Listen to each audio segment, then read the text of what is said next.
We don't tell the right stories.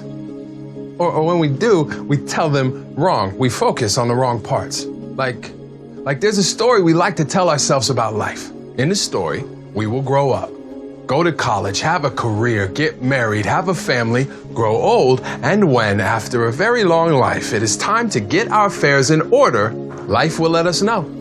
As if death will be so kind as to warn us. He will inform us, like when at the end of a trip, a text arrives, an alert to our phone that says, say your goodbyes, tend to your home, contact your lawyer, settle your affairs. We believe that story to be true until we are blindsided by heartbreak that seems so unfair. Beneath so much debt, it is a struggle just to get air. Everything was fine, and then out of nowhere, the phone rings. A siren wails. We crash straight into a doctor's chair. As the hair on our neck stands up, we stand up unprepared as she pulls the air from our lungs so we can't speak. We listen as she says the words, critical condition, terminal, hit and run. It's in his lungs, you are dying, and there is nothing to be done.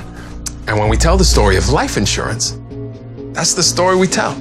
We focus on death, the tragedy, the sadness, but that's telling it wrong. And I'm not saying there isn't pain or heartache or sacrifice. Of course there is. That's life. I mean, those things happen for the same reasons tooth fairies and sunsets and great wine and grandchildren happen. And that's life. It's not that the tragedy isn't there. It's that it isn't all that's there. I mean, there's so much more. I mean, in all this hopelessness, hope is. But to see it, we have to shift our focus. Like standing in the middle of a burnt out forest, only we don't notice. Instead, we are drawn to where a perfect blue crocus lifts up its head to remind us that on the most tragic days, after we are dead and gone, life will find a way to go on. I mean, sometimes what happens in a moment stays with us for years, and yet the living must lift the head. Persevere. That is why at some point in the middle of all those tears, a laugh and a memory finds its way out. And when it is needed most, a check appears with a memo line that may as well read, despite the fact that my body is no longer here, I still am. My love lives. Even though I don't, my presence will be present. Even though my body won't. As sure as death is part of life, life is also part of death. So when your last exhale will wait no more, your loved ones will pick it up from the bottom of your lungs, place it lovingly onto their own, and complete your breath. The heart can stop beating, even as it refuses to. The body can stand tall, even as it is laid to rest. But it will, only if you choose to ensure that a check will check on them on your behalf for years after you've left, because the answer is no. When the question is, are you interested in preparing for your death? But when the question is, do you want to take care of your family? The answer is always yes. If you ask my dad about dying, he will tell you he doesn't worry about his final resting place.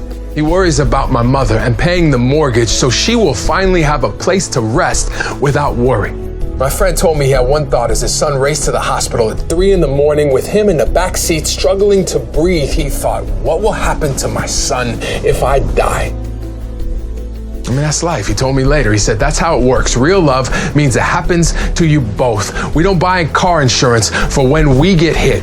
We buy it for when we hit someone. We don't buy life insurance for when we die. We buy it for when they don't.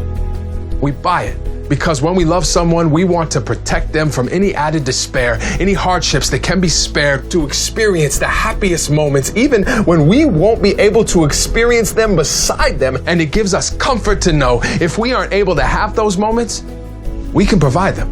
I mean, moments like walking down the aisle, right? Or the first grandchild born, moving into your new dorm, eating together as a family, hanging pictures on the wall of your first home. In all of those moments, Dad is here, Mom is with us, Ethan lives. It is because of Susan this was possible. In all of those moments, we are none of us alone. This is not about memories, but what our lives are able to become. This is about understanding that when you love someone, you do whatever you can to help them, to hold them, to enfold them in the truth of this immutable fact.